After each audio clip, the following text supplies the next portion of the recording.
جیسے خواتین کی نشونما کی حلیمہ نے سٹارٹ میں جو بات پوچھی تھی، میں اس بات پہ تھوڑا سا آپ سے کانٹرڈکٹ کرتا ہوں. خواتین کو نشونما کی زیادہ ضرورت ہوتی ہے، انہیں ان کی صحت پہ زیادہ کانسنٹریٹ کرنا پڑتا ہے as compare to men, because hormonal changes جتنی میں نے بایولوجی پڑھی ہے وہ خواتین میں زیادہ آتے ہیں ایز کمپیئر ٹو مین. دوسری بات، they have to go through a menstruation cycle every month almost, ٹھیک ہے؟ تو وہ ان کا وہ بہت بڑا ہارمونل چینج ہوتا ہے. They have very good and very bad mood swings at that time as well. ختم ہوتا ہے تو good mood and then the starting میں اٹس ویری بیڈ موڈ. کیا یہ اس سارے کو مد نظر رکھتے ہوئے پھر بھی خواتین اپنی صحت کو نگلیکٹ کرتی ہیں کیونکہ انہیں خیال ہوتا ہے اپنے بچوں کا، انہیں خیال ہوتا ہے اپنے شوہر کا، سو دے نگلیکٹ ایوری تھنگ. تو آپ کو نہیں لگتا کہ ان کو زیادہ ضرورت ہے نیوٹرینٹس کی، تبھی ہماری خواتین اتنی مضبوط نہیں ہوتی ہیں؟ اچھا، ٹو بی آنیسٹ مائیو، آئی ریسپیکٹ یور اوپینین، لیکن دا تھنگ از کہ ضرورت دونوں جینڈرس کو ہی ہے. I don't know why we are talking, why we are نہیں آئی ایگری ود دیٹ. میں صرف یہ کہہ رہا ہوں کہ don't you think a woman needs more because اللہ تعالیٰ نے جس طرح بنایا ان کے ہارمونل چینجز زیادہ ہیں.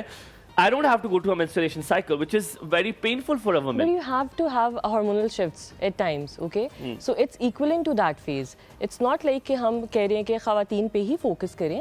It's like کہ you cannot just justify it on the basis of gender کہ who needs it more. ٹھیک ہے؟ So health commonly basically is for everyone and equally important for everyone. اس طرح سے نہیں ہے کہ ہم کہیں کہ ہم خواتین پہ فوکس کریں گے، ہم میلس کو نگلیکٹ کر دیں گے. بیسکلی ہوتا کیا ہے ہماری سوسائٹی میں، کسی بھی سوسائٹی میں آپ چلے جائیں، زیادہ تر میل جو ہوتے ہیں وہ نگلیکٹڈ ہی ہوتے ہیں. خواتین پہ پھر بھی تھوڑی بہت اویئرنیس ہے، کام ہو رہا ہے، بہت سے پروجیکٹس ہیں آلریڈی جو کہ کام کر رہے ہیں. آج کل کافی بات ہو رہی ہے ان کے بارے میں، they are at least you know the centre of attention at some point in their life ہوتا ہی ہے ان پہ. لیکن جو ہماری زیادہ نگلیکٹڈ آپ کہہ لیں کہ کمیونٹی ہے، وہ انفارچونیٹلی وہ میلز کی ہے. آپ کی بات کو ڈریگ کر کے میں اس طرح لے کر جاؤں گا کہ ہو سکتا ہے شاید اسی وجہ سے کارڈیو ویسکولر ڈیزیزز زیادہ مین میں ہوتے ہیں، ٹھیک ہے؟ اچھا، یہاں پہ آئی ول کانٹرڈکٹ تھوڑا سا، بیکاز اکارڈنگ ٹو ریسرچز، جتنی بھی ریسرچز ہماری ہوتی ہیں، جو کارڈک کنڈیشنز ہوتی ہیں وہ زیادہ پوٹنٹ ہوتی ہیں فیمیلز کے اندر، خواتین کے اندر ہوتی ہیں. وہ آفٹر ان کا جو مینوپاز ہوتا ہے، مینوپاز کے بعد جو کارڈک کنڈیشنز یا ہارٹ اٹیک یا انجائنل اٹیکس کی جو فریکوینسی ہوتی ہے، it will get double, because ان کے اندر ایک ہارمون ہوتا ہے جس کی ڈیفیشنسی کی وجہ سے پھر آپ کو later on the stages women's are like more prone towards the cardiac conditions. اچھا ٹھیک ہے. بہت ساری بیماریاں ایسی ہیں جو خواتین میں پائی جاتی ہیں ڈیفیشنسیز کی وجہ سے، جن میں ایک بہت بڑی بیماری ہے آرتھرائٹس. میں اس بیماری سے اس لیے زیادہ ہمیشہ بتاتی ہوں، کنیکٹ کر سکتی ہوں کیونکہ میری مدر کو یہ ہے. تو اس بیماری کا کہا جاتا ہے کہ کوئی ریورسل نہیں ہے. ایک دفعہ آپ کو یہ ہو گئی اور اس میں آپ نے اپنا خیال نہ کیا، کچھ عرصہ آپ ڈاکٹر کے پاس نہ گئے، اور پھر جب آپ کسی اسٹیج پہ ڈاکٹر کے پاس جاتے بھی ہیں تو ریورسل نہیں ہو پاتا، وہاں رک جاتی ہے، وہاں کم ہو جاتی ہے، اس کی شدت کم ہو جاتی ہے، لیکن ریورس نہیں ہوتا. کیا وہ سمٹمز ہیں، کیا وہ چیزیں ہیں جس کا آپ نے خیال رکھنا ہے جس کی وجہ سے آپ کو یہ بیماری نہیں ہوگی؟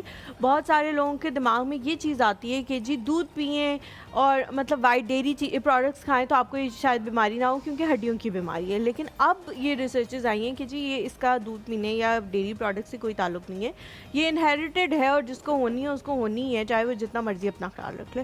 کیا وہ چیزیں جن کا خیال رکھنے کی ضرورت ہے تاکہ یہ بیماری نہ ہو سکے؟ اچھا، basically right now we are talking about arthritis. Arthritis میں بیسکلی یہ ہوتا ہے کہ آپ کی، جیسے آپ نے بتایا کہ ڈیجنریٹو کنڈیشن ہے اور یہ اب آج کل رن کرتی ہے جینس کے اوپر. لیکن ہمارے جو آپ کہہ لیں کہ انوائرمنٹل فیکٹرز ہیں، ہماری فوڈ ہیبٹس ہیں، ہماری فوڈ انٹیکس ہیں، اس کا بھی بہت امپورٹنٹ یا پوٹنٹ رول ہے ان ہیونگ آرتھرائٹس. ٹھیک ہے؟